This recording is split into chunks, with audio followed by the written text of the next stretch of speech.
create this awesome texture soldering with a soldering iron, a soldering sponge wet with distilled water only, and solder.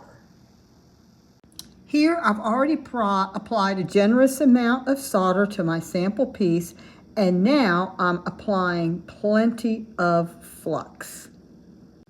I'm melting my solder and then using a very gentle touch with the sponge to create the texture.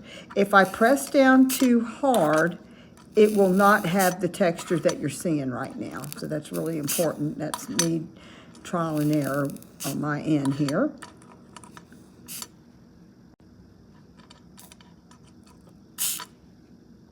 Okay, so there you go, you guys. I hope you enjoyed doing this and making your own creative pieces using textured solder and sponge.